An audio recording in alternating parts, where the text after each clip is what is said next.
to say that I'm really happy to be here. It's really nice to meet you all virtually. And I'm really excited and thankful for this opportunity to talk to you all about leadership and influence today. With that, I'll hand it over to Carmela. Thank you, Deepti. Appreciate that. And I also want to introduce myself a little bit more, give you a little bit more context of who I am. I am currently, as Kayla indicated, the Chief of Staff for our Nest hardware team within Google Nest. And prior to that, I spent almost 6 years at Apple. I've been at Google for an amazing 5 years. One of the fun facts that I'm going to share about myself is that I took what I like to call a gap decade. So 10 years between Apple and Google, where I got to focus on my family, spend a little time away from tech, and had a really, really great time. And I'm really happy to be back in tech, actually. I have an undergraduate degree from Stanford in product design. My college years feel like they were just yesterday, but it was actually quite a bit of time ago. I have 3 amazing, amazing children, an Australian Shepherd fur baby who is my darling, and I have a real passion, much like Deepti, for seeing women succeed in technology. So I too am really excited to be here with you today, and we're going to be jumping into some great content. Next slide, Deepti. A few requests as we get started. Turn your cameras on if possible. We are in this amazing virtual world, and it's always so nice to be able to see all of the faces, get some kind of visual feedback. So if you can, turn your cameras on. Secondly, be present. We know that that's a challenge also in virtual spaces, especially to not have any distractions. But if you can be present, we are really encouraged to engage with you today. Participate actively. We know that this is a small and intimate setting, which we really enjoy. So please use the chat window, comments, questions. We'll also allow about 10 minutes or so at the end of our keynote presentation to dive into some of your questions and engage in more conversation. Next slide. So the focus of today's conversation, Deepti and I are going to be walking you through what influence means and aligning on a really clear definition of that in the context of leadership. We'll also be walking you through some critical keys and actions to unlocking it, giving you some tools on how you can unlock influence in your leadership journey. And lastly, we're going to be, we know that influence can be really challenging. So we'll be talking through a few of the pitfalls to avoid and some of the more challenging aspects of influence within leadership.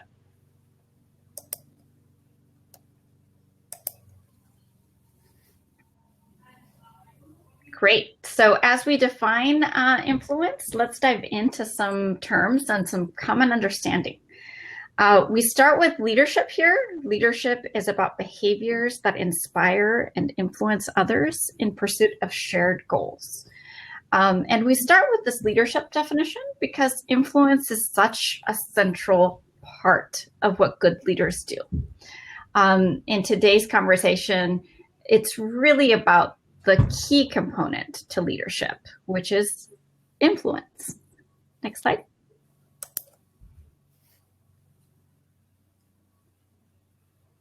And here we have the definition of influence. Influence is about motivating people to do things they may or may not do on their own and effectively lead upward, downward, and sideways towards a common goal.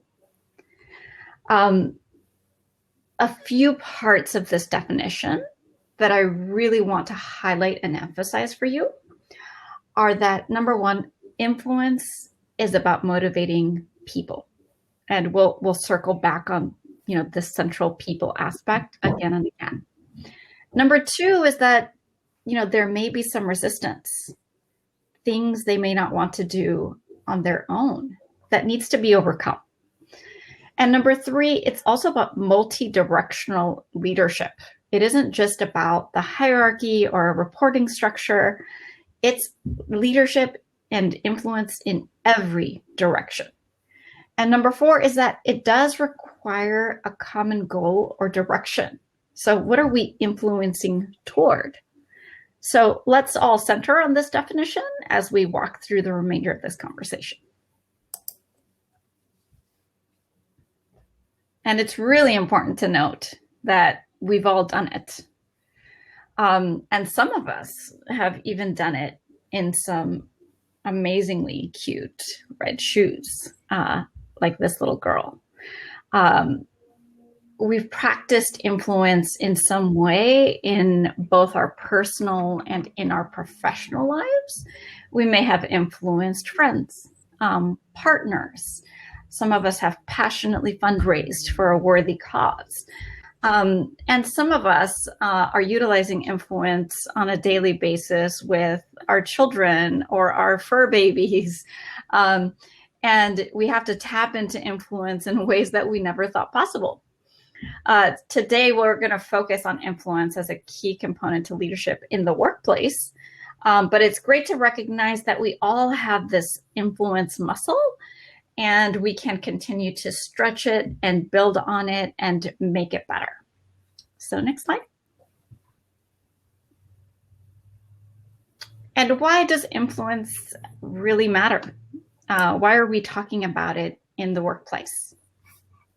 And most simply put, influence really helps us to get things done. I have a strong bias for action, and influence is a huge component in getting us from point A to point B to point C.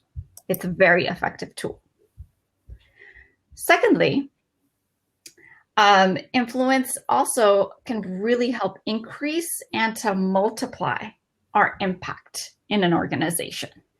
Really getting to that next level of impact, utilizing influence as a tool to, once again, get things done.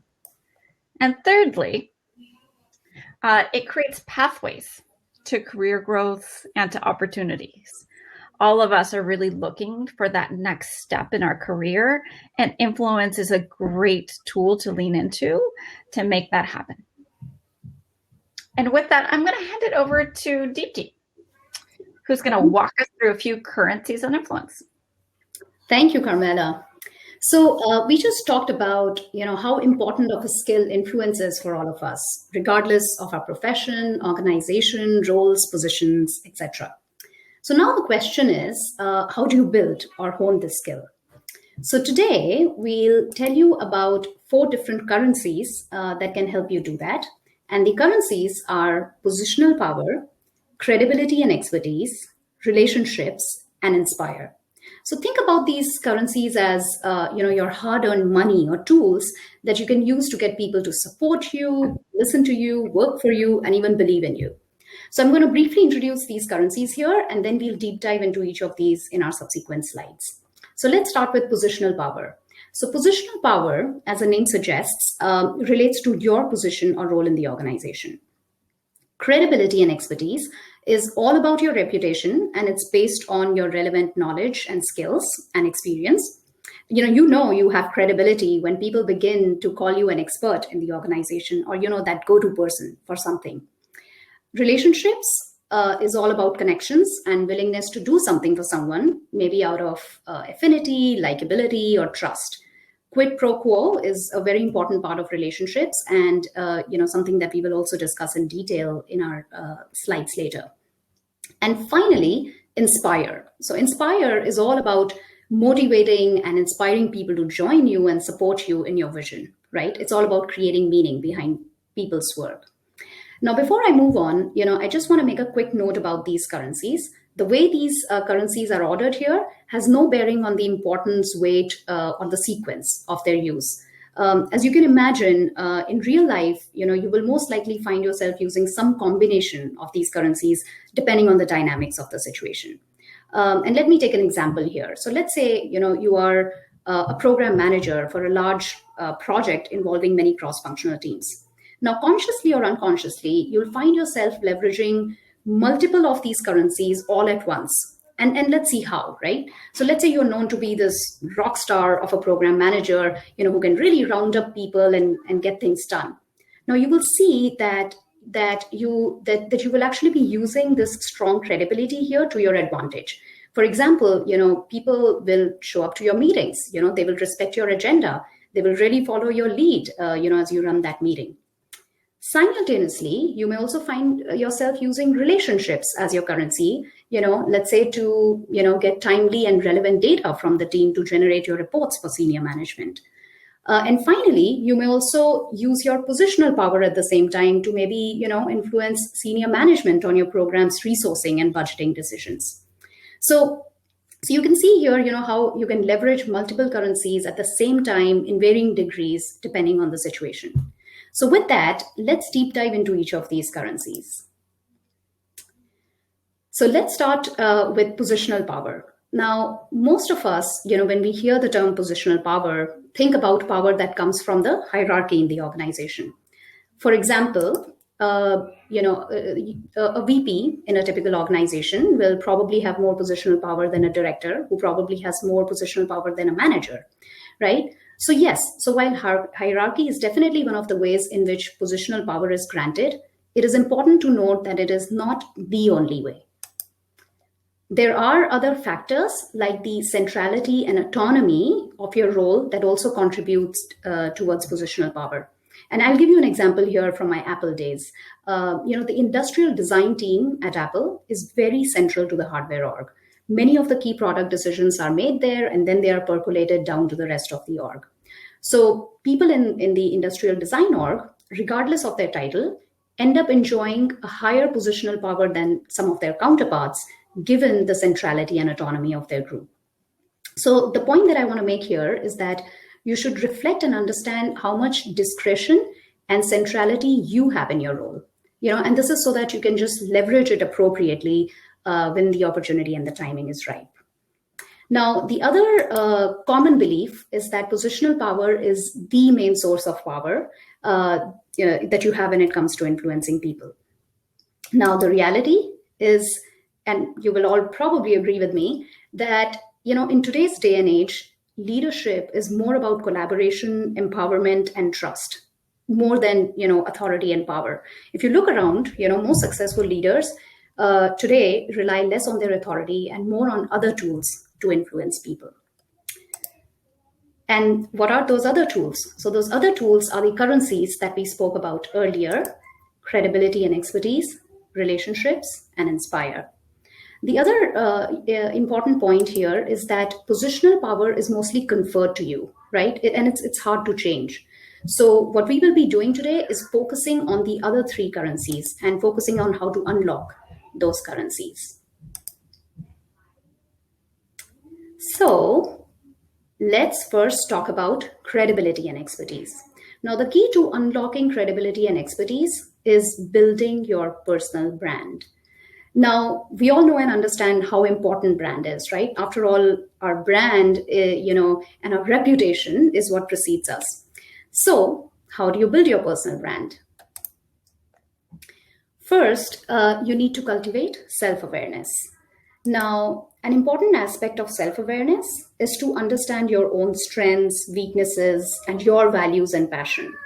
Now, when you think about building or strengthening your brand, it is a good idea to focus on your strengths and interests rather than weaknesses. I came across this quote from Malcolm Forbes that really resonated with me and that I want to share with you today. And the quote goes, "Too many people overvalue what they are not and undervalue what they are." So while there is nothing wrong in identifying your development areas and, really trying to get better at them, the idea here is that don't get hyper-focused on those. We all have limited time and energy, so spend it on developing your strengths and building your brand off of that. But note that it's a suggestion, so, take it or leave it. We talked about one side of the coin for self-awareness, which is looking internally and knowing yourself better. The other side of the coin, and equally important, is external self-awareness. Now, perception, as we all know, is a very big part of brand building, right? So it's really important for us to understand how others see us. Now, as you develop this internal and external self awareness, the most challenging job for you is to maintain that delicate balance between the two. Now, I'm sure you're thinking, okay, so how do I strike that balance? So, yes, it is hard, and know that it is a journey, right? But what I'd like to do today is to run through some scenarios that you should avoid, and hopefully that'll give you some idea and perspective on how to strike balance between internal and external self-awareness as you go through your journey. So let's talk about the first scenario. Now, this scenario is about introspectors. These are the people who tend to focus, a lot on internal self-awareness, but they don't focus as much on external self-awareness. So how does this impact their brand? So let's take an example, and let's call this person Anna. Now, Anna is a very direct person. She always speaks her mind, she says things as is. She's proud of her kind of what you see is what you get kind of personality. But sometimes others may perceive her as unempathetic or inconsiderate, right? So now if Anna completely ignores, and keeps herself oblivious of this outside feedback, what happens? Well, Anna runs the risk of negatively impacting her image and eventually her brand, right? So it's important that you're taking that external feedback into account as you look to building your brand, along with the right focus on your internal self-awareness as well. Now let's look at the second scenario. The second scenario is the opposite of scenario one. It's about pleasers. Pleasers tend to be people who are low on internal and high on external self-awareness. And how does this impact their brand? So again, let's take an example. Let's call this person Megan now, right? Now, Megan hears from everyone around her that she's such a great multitasker. She never says no to any request. She never ever misses a deadline. But then what is this outside impression doing to Megan? Megan is probably getting caught up in a cycle where she feels obliged to do all of this work, even when she's getting burnt out. She probably feels like she's too thinly spread across all of her tasks. So what should Megan do here? So Megan should probably take a step back and really balance her own success and fulfillment with these external demands and feedback. What she really needs to do here is to probably focus on building a brand that she wants for herself and not live with a brand that someone else has decided for her, right? So, and then I'll take you through one more category here, which is what we are calling the seekers, who are low on both internal and external self-awareness, and you totally don't want to be in that category. And finally, the sweet spot for you is, the delicate balance that we talked about, being both high on external as well as internal self-awareness. So the top right-hand quadrant is where you want to be. Okay, so we just talked about self-awareness in detail. Now, what is the second thing that you should consider when building your brand? It is about developing and honing your expertise. Okay, and then how do we do that? How do we, build our expertise? So, well, obviously, the first thing you have to do is to identify an expert, and then you have to get the expert to agree to work with you or help you on your initiative. Second, instead of focusing on facts, data, and basic hard skills, focus on learning the deep smarts from the experts. And what are these deep smarts? Deep smarts are really skilled ways of thinking, behaving, and making decisions that have proven to be successful over a period of time. And finally, as an apprentice, remember that it is your responsibility to extract those nuggets of wisdom and information out of your experts. You just cannot expect your experts to serve their expertise to you on a platter. And the problem here is that oftentimes the experts themselves, cannot really articulate their expertise because it's probably become second nature to them, right? So it's really your responsibility to tease out and pull those deep smarts from your experts. And I'll give you a quick example here. I was talking to this very successful manager in my org who's been known very well for getting the best out of her team. So when I asked her what the recipe for her success was, her immediate response was, well, I don't know. I've never really thought about it. But with a little more prodding and leading questions, she told me some stories and incidents, where I could see how she was doing certain things like motivating her team and matching their roles to their interests. That was, really helping her. She was taking personal responsibility for the shortfalls. She was giving credit, when others deserved it. So doing all of these things, was making her a really good manager. So focus on pulling the deep smarts from the experts. And as you embark on that journey of gaining or honing your expertise, I want to share a framework with you that might come handy. And it is called the OPPTY framework and stands for observe, practice, partner, and take responsibility. And let me take an example of a role from my previous life at Apple here, where supplier management was a key part of my job. And here is, how I would use that framework to learn that skill, right, from an expert. And let's call the expert here Rima. So in the observe phase, what I would do is really observe Rima closely, right? I would really pay attention to the parameters that Rima is considering when picking suppliers for a given program, like capacity or cost or quality. I'll pay attention to any trade-offs that Rima is looking at here, any red flags that she's taking account of as she's, picking the right suppliers for her program. The second one is practice. Here, I would start to take on specific tasks and then work closely on those with Rima under Rima's supervision and feedback. So for example, start to get the data from the selected suppliers on the parameters we discussed before, work with Rima on how to analyze the data, maybe triangulate numbers and, filling gaps on any missing information.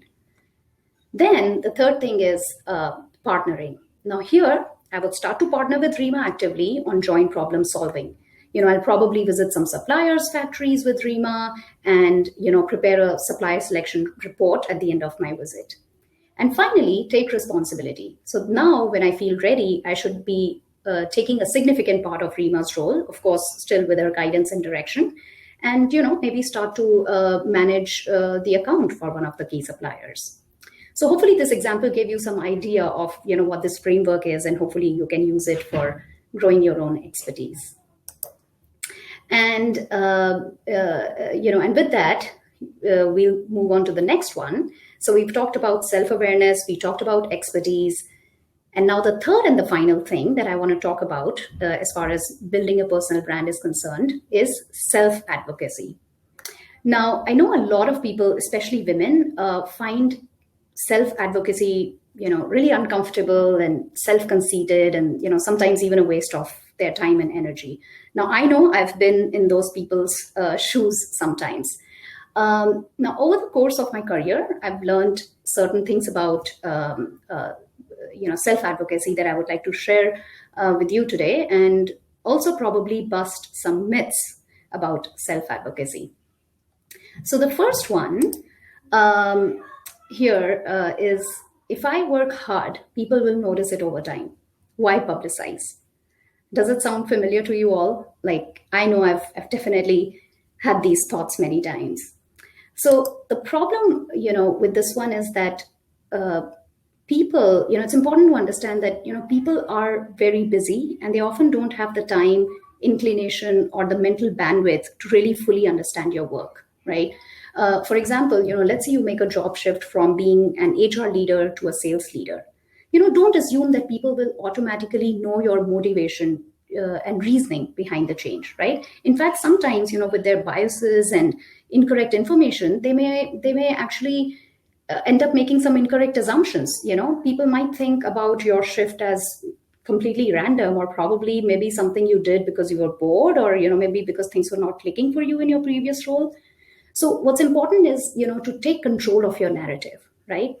Always have a clear and concise narrative and make the connection explicit, whether it's about your career journey or your project work, right? So maybe in this example here, where you're making the shift from being an HR leader to a sales leader, you should have that sort of like an elevator pitch where you can say, oh, for example, yeah, in HR, I learned about empathy, about like really understanding how people are motivated and coming up with these win-win solutions. And I feel like all of these are perfect ingredients for a sales success, right? So connect the dots for the people. Don't leave it for people to do that for you.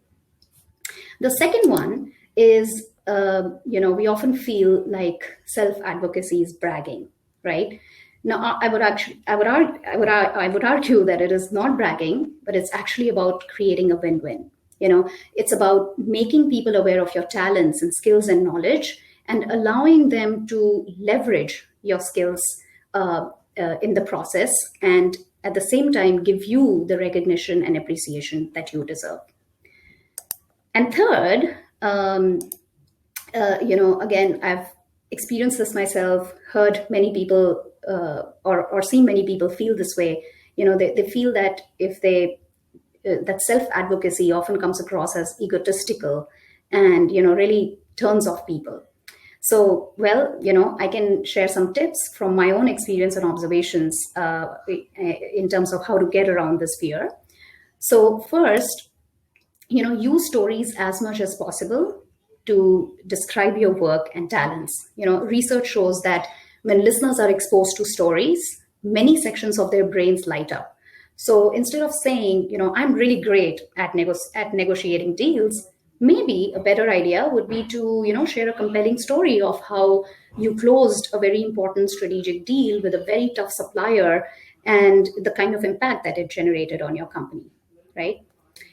Second, make sure that your story is relevant to the situation. Now, you don't want to go up to a group of people discussing basketball and say, hey, speaking about basketball, did I tell you about the recent deal that I closed? Now, granted that this is a bit of an exaggerated example, but I hope, you get the point. Third, don't forget humility, right? Now, in the above example, as people appreciate your work, in terms of closing the deal, what you could say is that, yeah, I'm really lucky to have got this opportunity, and show your appreciation and support for maybe some of the leaders who helped you make this deal happen, right?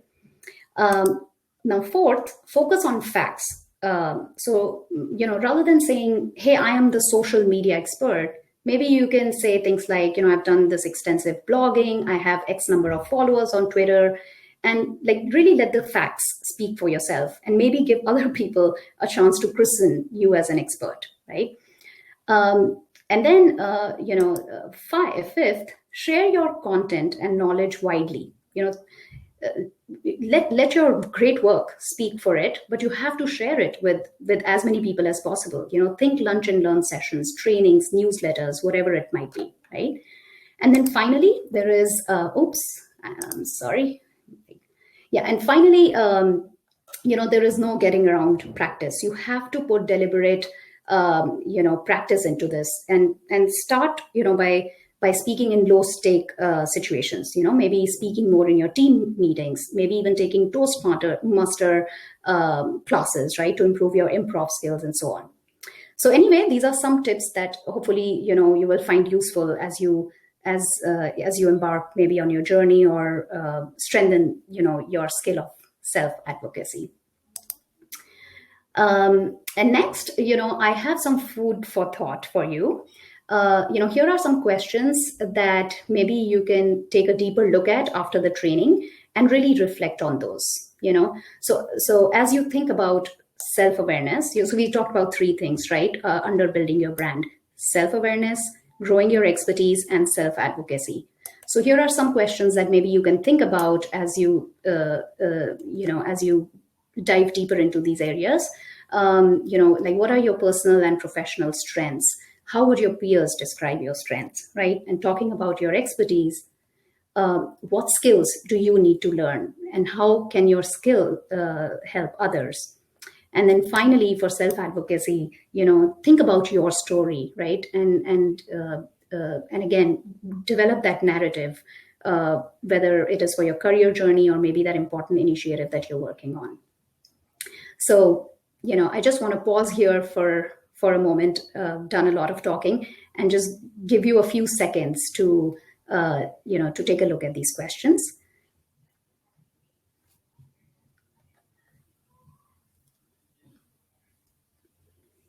And then I will hand it over back to Carmela to talk to you about relationships.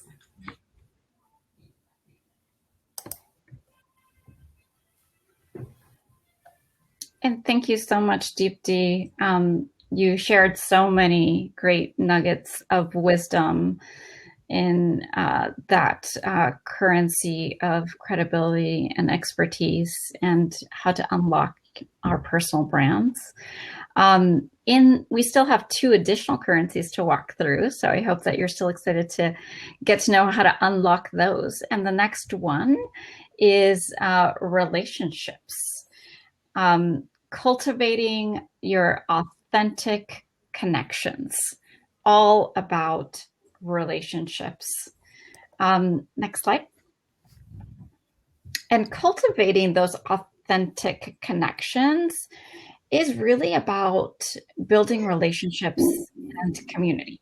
And I want to call out that you'll notice this isn't about your network, which so many of us hear about, but rather relationships and community are a lot deeper. And yeah, that means that they take more time. But your network is really about relationships and community members that you haven't quite activated. So think about how you can use your network to actually then activate relationships and community. And as you go through that, you'll want to think about, the following 5 things. Make it authentic. Listening, trust, respect, and collaboration create a safe space so that influence can actually happen. So we want to connect with others authentically and from a place of trust and collaboration. Building coalitions. The power of peers for mutual benefit can be incredible to unlocking influence. Often we rely on recommendations from others to evaluate our own decision making. I know that I methodically review product reviews before making a major purchase, and I know that many of us do too. So really leveraging and partnering can lead to that endorsement and really facilitate your movement towards a goal with a leadership sponsor. So influence, you need to know, is it's often executed horizontally instead of from top to bottom. And those coalitions will make a difference in getting there. Quantity and quality. We really have limited time, and it can be really overwhelming to start to connect deeply with everyone. So you'll want to balance building many relationships across an organization and across your career with also building some strategically deeper ones. Again, it's really hard to be, create a strong relationship with everyone. But it's a balancing act of where you want to build those strategically. And also there is a huge, huge advantage in diversity and inclusion. We have to recognize the power in having a really diverse community and have the inclusiveness and collaboration. It really allows you to tap into some broad perspectives and see things that you might have otherwise missed. And having that breadth, that, diverse community of relationships will only add more power to the influence that you can then tap into and create. And lastly, we recognize that we need to make time to build these relationships. If you choose to take on a project or initiative that you're super excited about and you're on a tight timeline, you don't have, the time that it would take to build these deep connections that could then help really drive you towards a goal. So investing and cultivating these connections through time, through effort, listening intently, creating trust, collaborating with others is really going to pay off in the longer run. So again, unlock this relationship currency of influence through building these relationships and this community. And next slide. As you're cultivating these connections and you're cultivating these relationships to create this network of influence, you're going to want to understand the power map for your particular goal or for your particular organization. So key to that is take inventory. Know who your decision makers are, and also other influential connections to them, what their priorities might be, what their goals are. It'll help you to really engage with them in a thoughtful way that allows influence to blossom, so that you can plan your communications, you can figure out who you need to partner with, where you need a coalition, a peer that can assist and lend some of their own influence, or specific expertise that Deepti discussed in the earlier currency that you may need to build on. So power maps can commonly be plotted using org charts or a hierarchy. But as we mentioned earlier, that really relies on positional power. So in an alternative view of a power map can be done with a simple graph of decision-making along one axis and support or opposition along a different axis. And then really let's, map in who our key stakeholders are. They may be high along the decision-making axis, or they may be more neutral in regards to support. And note that any, individuals or teams in that lower quadrant, that little grayed out diamond, they're low in decision-making power, possibly low in support of your initiative or project. You should focus on them a little bit less. Definitely don't spend a lot of time in this lower quadrant because they will have very little influence on the decision that ultimately gets made, and moving them in the line of support is going to take a significant investment. So it's best to look at maybe, the green, the purple, teal, and kind of lighter purple or pink diamonds on this chart. So notice that the green is our key stakeholder and decision maker. And maybe we haven't garnered 100% of their support. They might be a little bit more on the neutral end. And now it's our job to really strategically look at what other teams or individuals we can map in this chart to see if they may lend influence, see if they may lend expertise, a potential coalition, and also see if they might be impacted by our project or work that's being done, our goal. We might have folks who don't have any decision-making power at all, that teal diamond at the bottom, but they are, leveraging a lot of support. And maybe they're, instrumental to the tactical execution. So leverage their influence, utilize that partnership and that relationship to understand how you might bring that, those who oppose closer to support. So taking a moment to really map out the stakeholders and decision makers as you look at a project that you're taking on, as you look at a goal that you want to achieve, will help you think more strategically and plot out where, some influence needs to be applied and how that influence can be applied.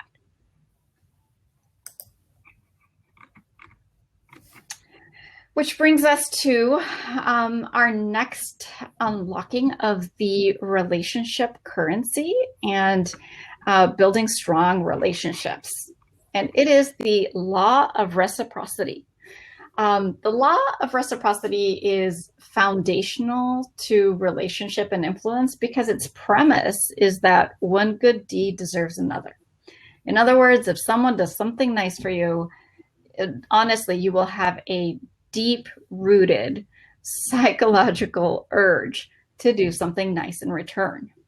And when it comes to the law of reciprocity and influence, what we recommend is that you really focus on what you can give. Can you give credit? Can you give recognition? Can you give a connection to another relationship? Can you give an opportunity to participate or to develop a skill? You might also be able to give time or task-related execution. So again, it's, it's something that we can focus on in terms of giving, and, it will have its return as well. And it's likely that a lot of us have seen this in action, most especially in friendships and our personal relationships, where we give and we take and we give and we take, and it's all a dance of reciprocity. It's a great tool to building connections and building your influence currency in all directions. Because the law of reciprocity, applies to peers, it applies to managers, it applies to cross-functional team members, as well as leaders within an organization. So this is a very powerful tool for unlocking that influence within our relationships, really broadly speaking, and can be really used to get to that end goal that we talked about with influence.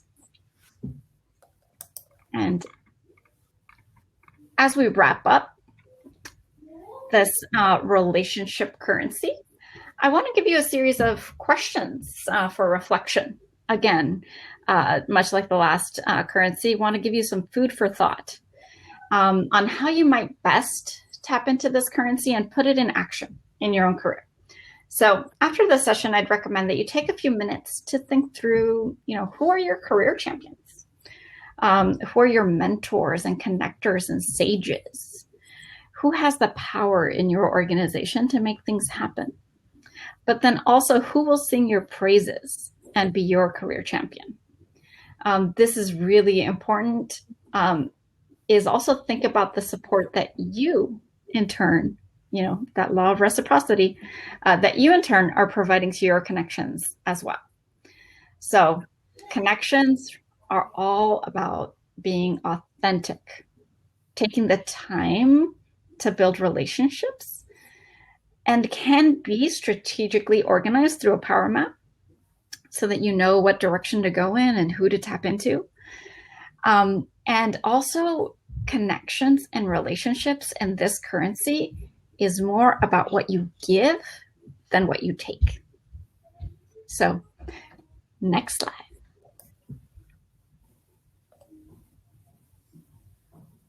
We're going to talk about the last of our influence currencies, and that is inspire. And really, it's about rallying the team and setting that North Star. As we defined earlier, influence is about motivating people to do things they may not want to do on their own, and effectively leading upward, downward, and sideways towards a common goal. And it is that goal, creating and delivering it, that is also imperative to unlocking this currency. You want to inspire through values, and you also want to keep it really, really simple. As an example, LinkedIn has a vision statement of create economic opportunity for every member of the global workforce. A huge company such as Facebook, their statement is connect with friends and the world around you on Facebook. And, one of our favorites, Deep D, Google, our mission to organize the world's information and to make it universally accessible and useful.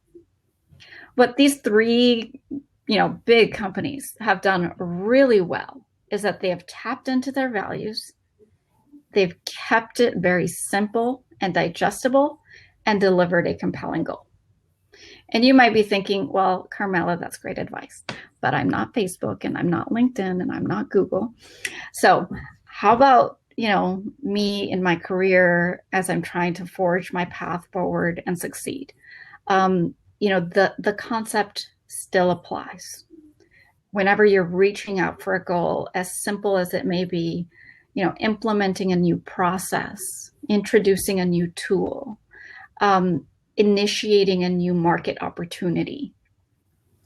Again, hone in on your values, keep it simple, and this will allow others to really understand the compelling nature of your mission and then be able to support it. Also, articulate the problem that the vision seeks to solve. Think about that problem statement, because that problem statement will bring value to your organization and really rally around, that North Star of what we're trying to accomplish. Are we trying to solve a user or customer problem? Are we trying to make a process more efficient? Are we trying to, secure less losses?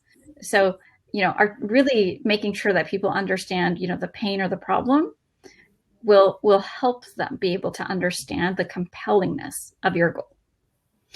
Secondly is connect people's work to the vision, creating meaning behind the work that is being done throughout the organization and throughout the folks who you are trying to pull in and influence and rally. Really connecting them to the why is going to all the more allow that influence to grow and inspire them to do the work that is needed. And identify mutual benefit. Again, really clearly, win-win. Remember, we're in this to give, we're in this to win, we're in this to achieve a goal. And for the most part, we're in it to do great, amazing work with amazing impact. And getting to the first yes. Any good program manager will tell you that, big problems have to be broken down into small steps along the way. So focus on small incremental wins as you get to your, overarching, large, compelling goal and big mission. These incremental wins will allow you to harness that momentum of a team and move them forward towards the right direction, towards that end goal. Use collaboration and compromise. Not everything is going to look exactly the way that you want it to look every step of the way. And that will help you also continue to gain momentum and garner more support.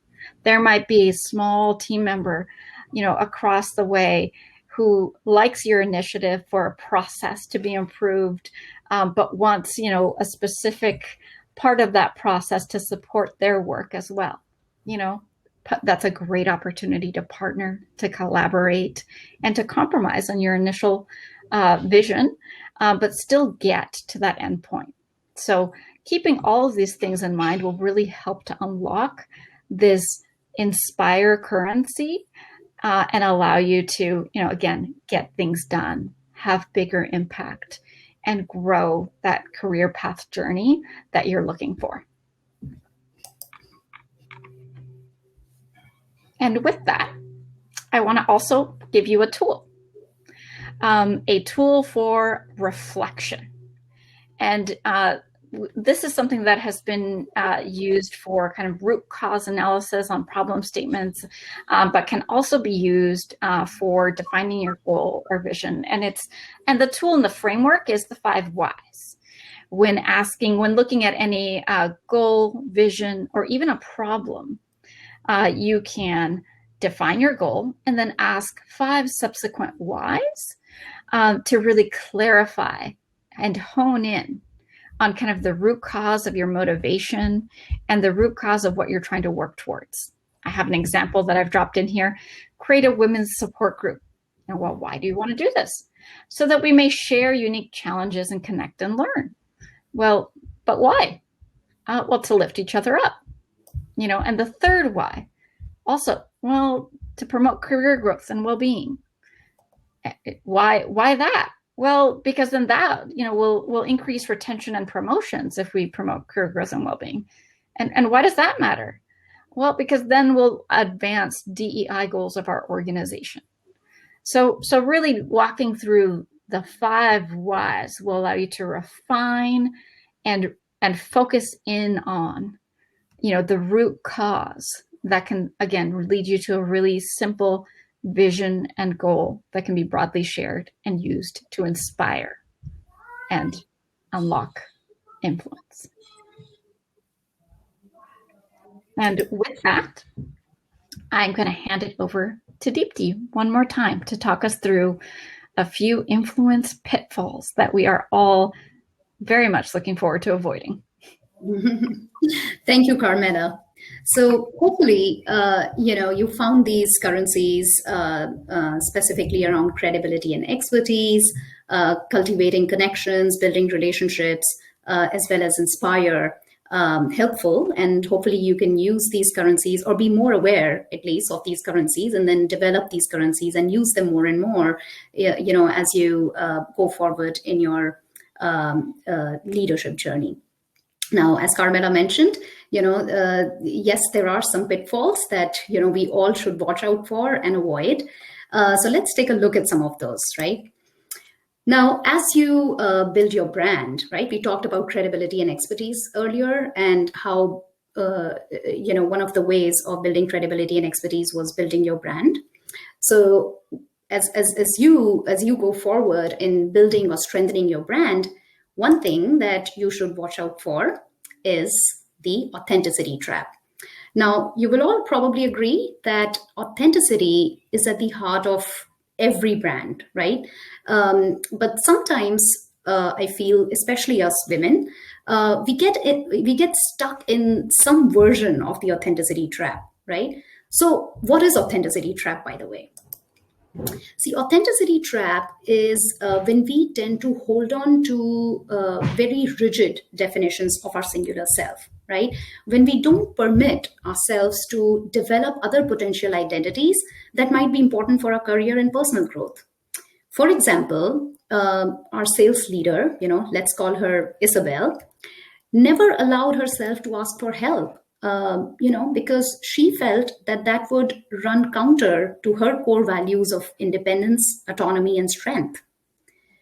Let's take another example. Mina, Isabel's colleague, believed that seeking spotlight instead of just focusing on her work heads down went against her core value of humility.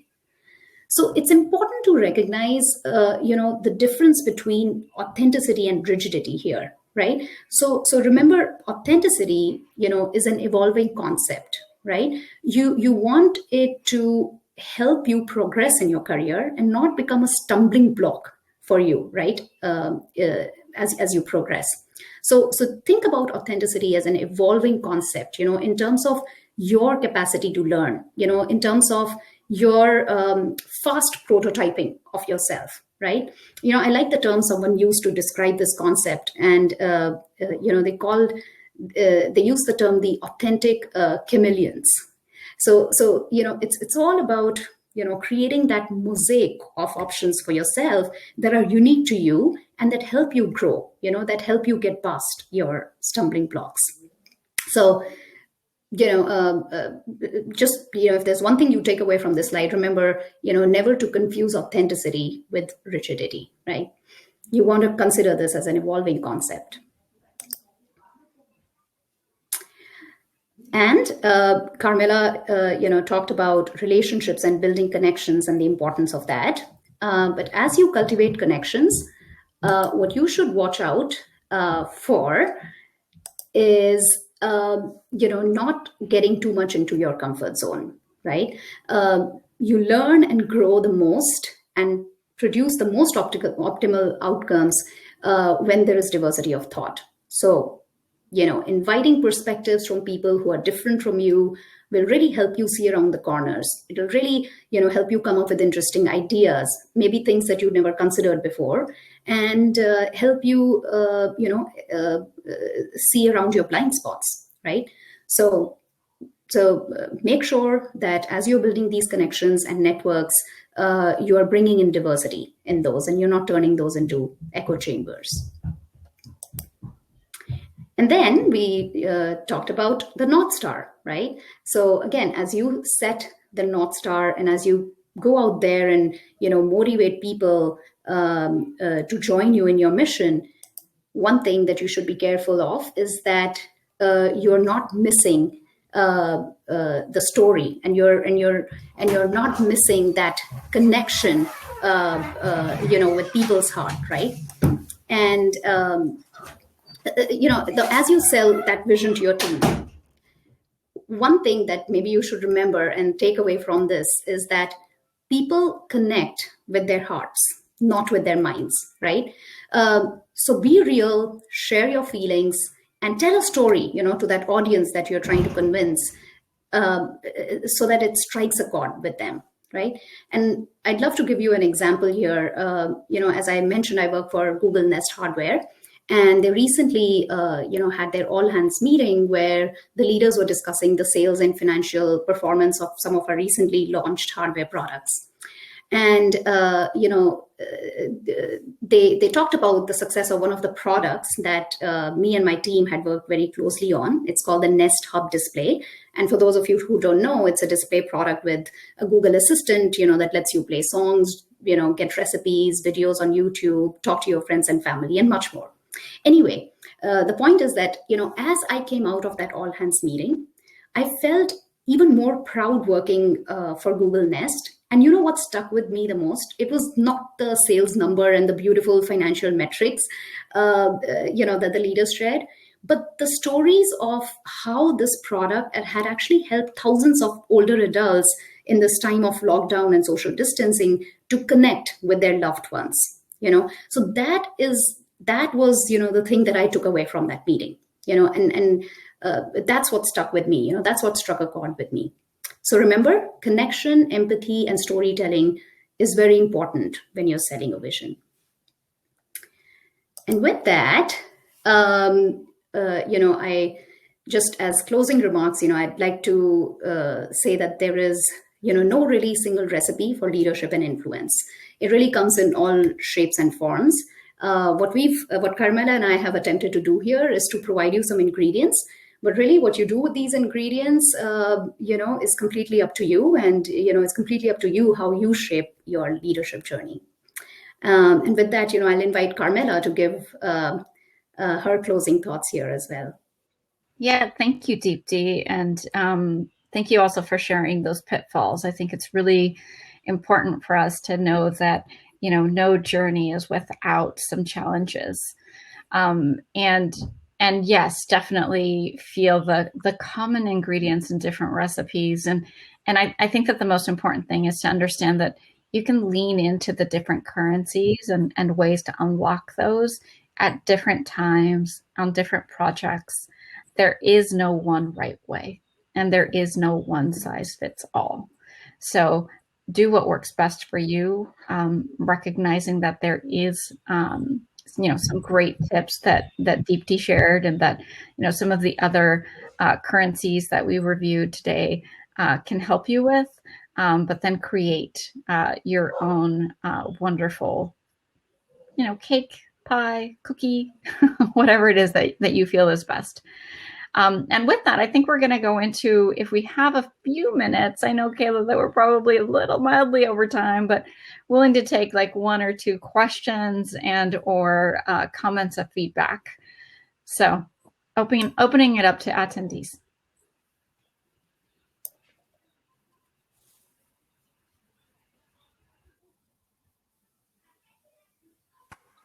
Hi, I have a question. Thank you, Dipti and Carnella, for your amazing talk. I learned so much. I was actively taking notes of everything. But I do have a question for Carmela. When you mentioned about building a women's support group, so in the highly competitive startup field, how do you distinguish between how do you turn competition into collaboration?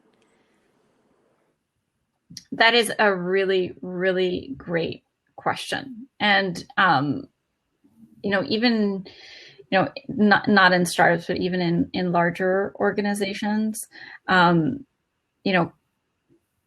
always like to think of, the limitless opportunities that exist for, us as women and for companies. There are so many different solutions and approaches to solutions.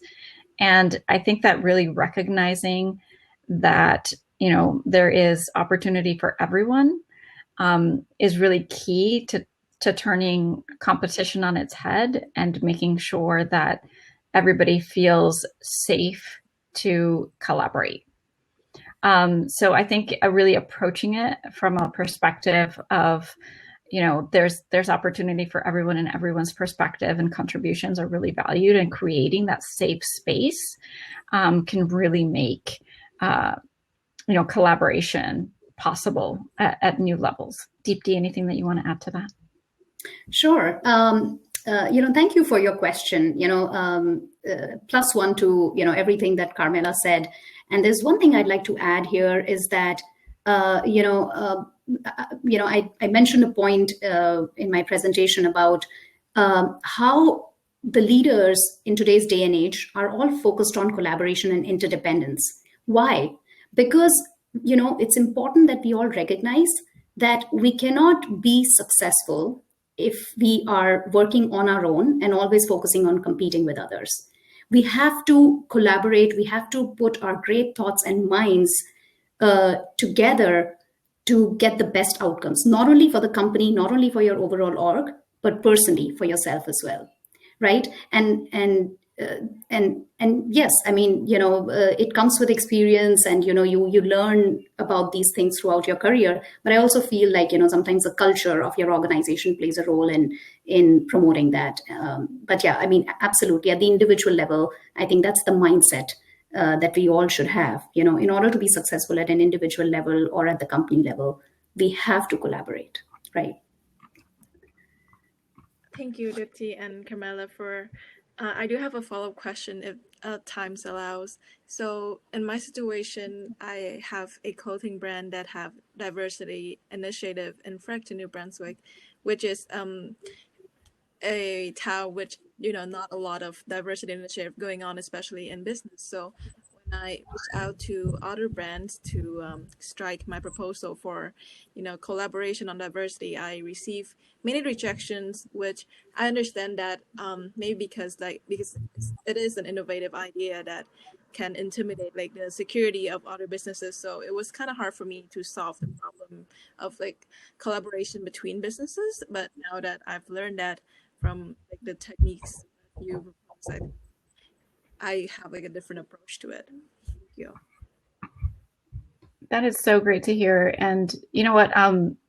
I also want to make sure that we all recognize that influence and leadership. Sometimes much like that little picture of the little girl pulling the dog, there will be some resistance, and there will be challenges to be overcome. And sometimes it's also about creating coalitions. Look to who you can partner with.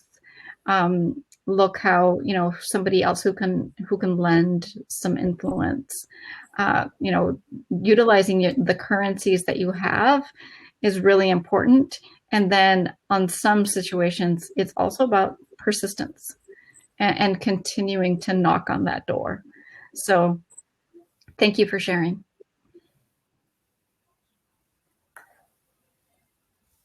Any other last parting questions or thoughts before we hand this over to Kayla? I have one question. This is Ipti.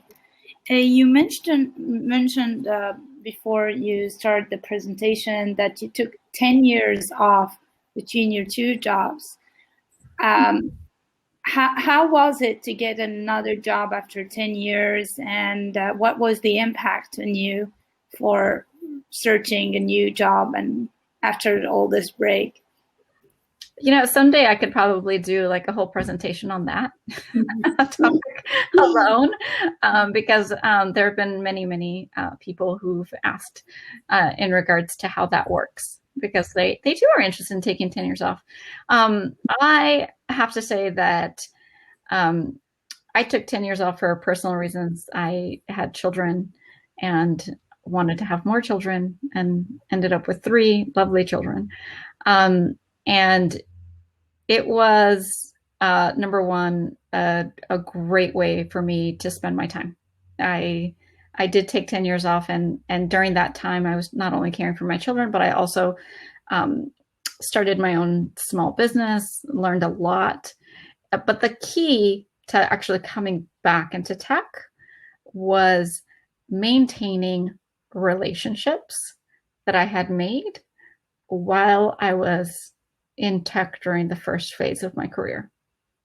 So again, that idea of cultivating deep relationships, it isn't just about influence. It will also help you as you navigate your career journey, and it will help you to see opportunities that you might not otherwise be able to see. So for me, it was really about maintaining relationships. So I continued to have, lunches and dinners with friends from Apple and friends from other companies. And then when I was ready to come back into tech, those relationships are exactly what I tapped into in order to make that career transition. And it has been great. Thank you. That proves the whole presentation. Thanks a lot. Yeah, thank you. Excuse me, may I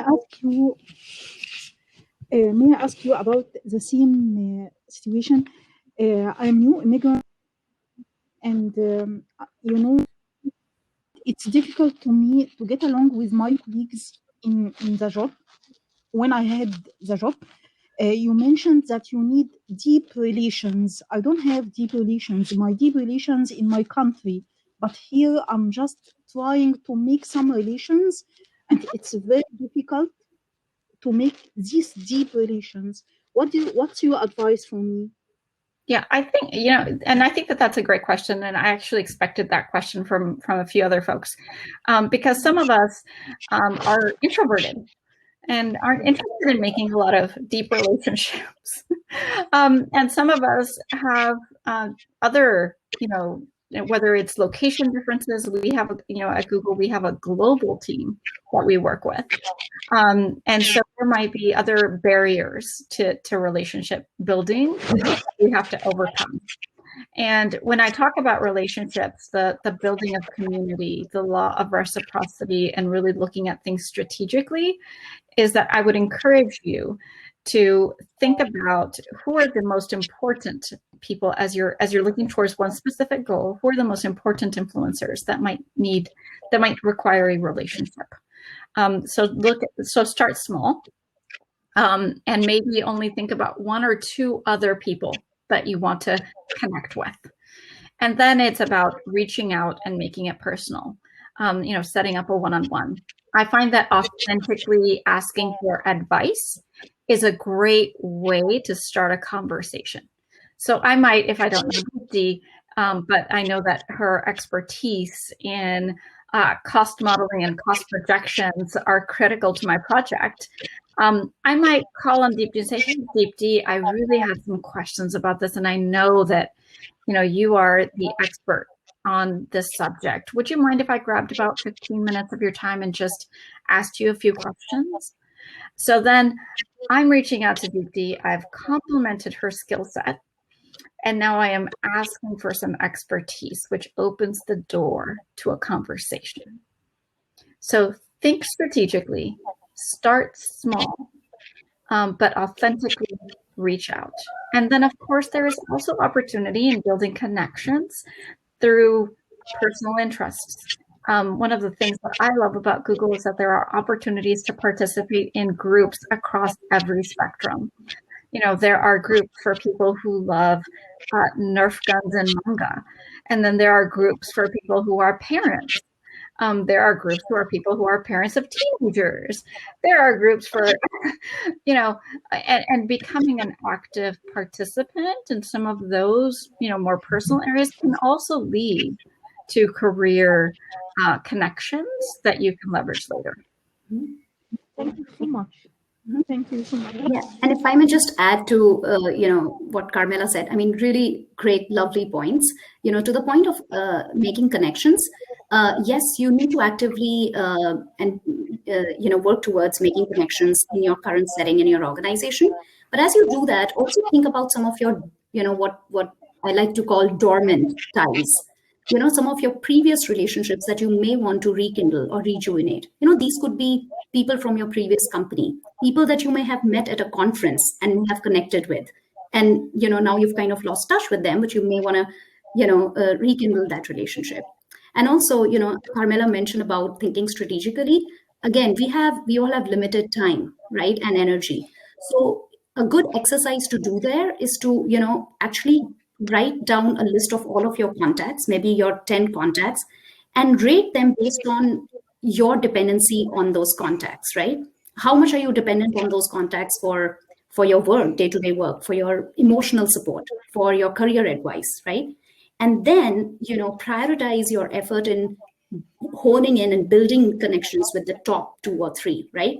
Because we have limited time. So focus your energy on the ones where, that give you the most value. Yeah, thank you so much, Dipti. Thanks for the great questions. Oh, thank you. Excellent answers. Thank you so much. Yeah. Kayla, Awesome. thank you.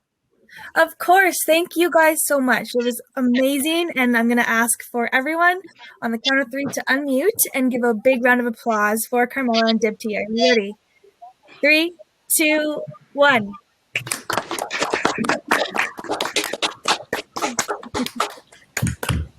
Thank you so much. It was absolutely fantastic, and you both were very insightful and engaging. And I personally learned a lot. I'm sure many people on this call have as well.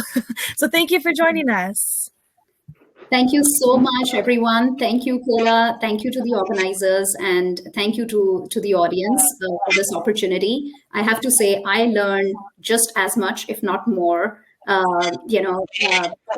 just having this conversation with you and having the opportunity to present this to you. So thank you. Of course. Of course. Thank you so much. Alrighty, I think that is about it. Right now, what we're going to do is just quickly wrap up. Dipti and Carmela, feel free to stay on if you'd like. We're just going to spend the next 5 minutes wrapping up and then opening networking opportunities. Otherwise, we really appreciate your time. Thank you. Can I just press the leave button? I hope that is okay. The leave button that I see here on the conference. Yes, as long as you don't click the leave event for or end event for all, just leave event. That would be super helpful. Thank you. Perfect. Thank you so much. Right, of course. All right, and I'm going to share my screen here too, if possible.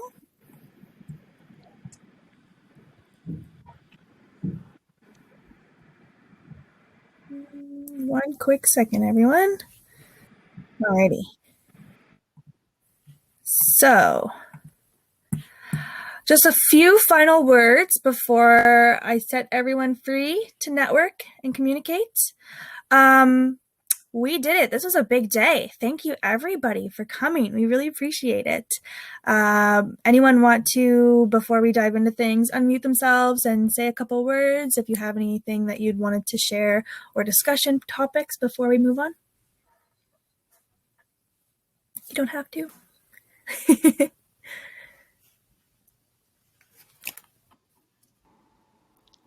No? Yes? Maybe? Alrighty. Well, I can keep talking. So we want to say a huge thank you because this would not be possible without our speakers, facilitators, organizers, organizations, contributors, and of course, everyone that has attended today. This was a long day, so we appreciate your time. I'm not going to take up too much of your time. You've heard enough of me talk today. This would not be possible without the contributors that have helped us, supported with speaking, workshops, keynotes, donations. So we really appreciate all the contributors that have helped make this possible today. I'd like to invite Shaima to say a couple words on behalf of Women Tech Makers, if you'd like. Sure. Yeah, it will not be too much. I know, like you had a long day today. I hope everyone enjoyed the day. And actually, we're repeating this tomorrow, but different topics and more technical. If you need to join, I'm sending the link here in the chat. It will be North America Women Tech Makers Summit.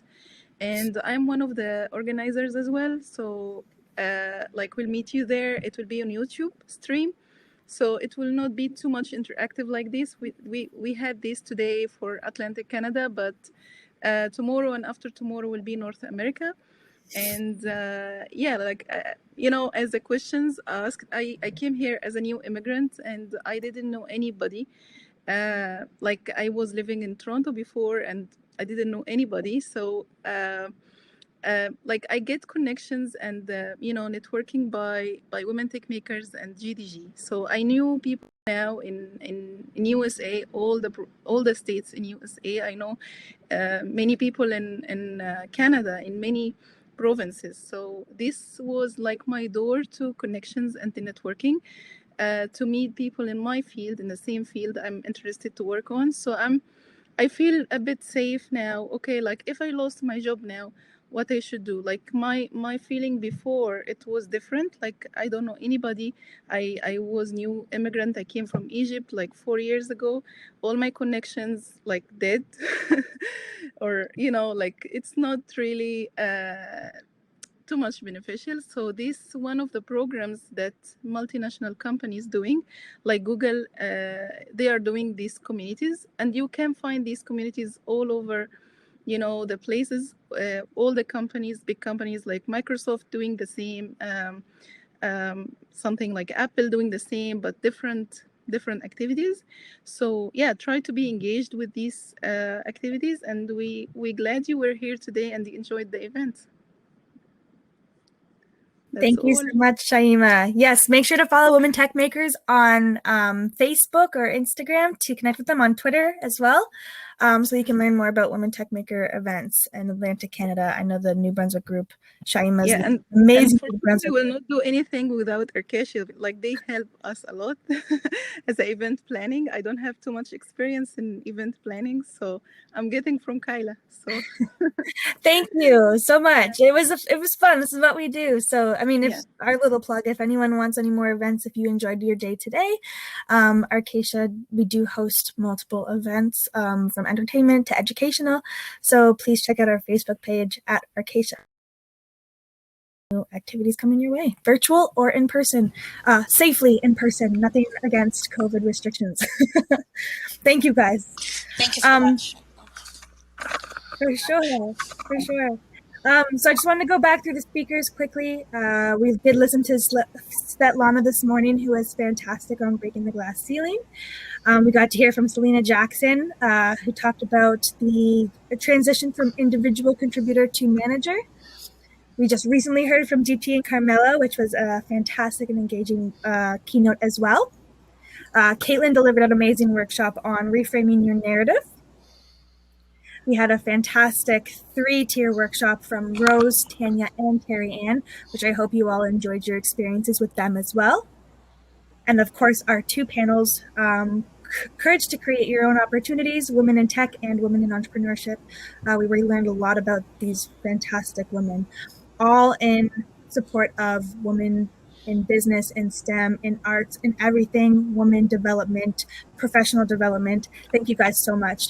And again, to the organizing team, Shahima, thank you so much, and my team, and Irenia, and Sush, and Ibti. This would not be possible without any of these fantastic people. So if you wanted to unmute yourself and give a round of applause for these fantastic people, they had a huge aspect to this. So thank you so much, because this would not be possible without them. Thank you. Go team. Alrighty. So that is all that I'm going to say now. We're pretty much good to go. Again, if you have any questions, or we will be sending a feedback survey around over Eventbrite, so keep your eye out for that link. We'd love to hear more from you guys. Don't forget to follow us, Arcacia Official or Women Tech Makers Fredericton, for any future events, and we would love to hear your feedback. Virtual rooms from your link 1, 2, and 3. If you'd like to network, you can network here as well. This will be open. Feel free to share your LinkedIn network or have a discussion. If you meet anyone here that you're like, hey, can you meet me in virtual room 2? Feel free to do that. Take your time before signing off. But again, thank you so much, everyone. This was absolutely fantastic. Yay! Thank you. Have a great rest of your day. Of course, thank you for coming. Thank you, Khan and Nadia. LinkedIn, link in the chat if someone is still here, so they can use it if you don't follow yet. Yeah. Thank you, Liam and Julio. All your engagement too. It's been super awesome. Thank you for coming. Feel free to hop into the other rooms too to chat at any point. They're going to be open for the next hour. Thanks, Kyla. You've done a great job. Really appreciate it. Thank you. Of course. Thank you. It was so fun. I love this. Love the inspiration. Glad that we can still do this, even though it's virtual. I'm happy that we're still able to do this. Yeah, it was very interactive. I think as well. We had great speakers today. It was amazing. That's what I would say. Thanks, Kyla. Of course. Thank you. Saima, of course, she did a great job. Just too much anxiety before the event. Like, okay. Like I was dreaming for a week. I was dreaming of it. So. Oh my gosh, yeah. And then falling asleep for the whole weekend, the post-event coma or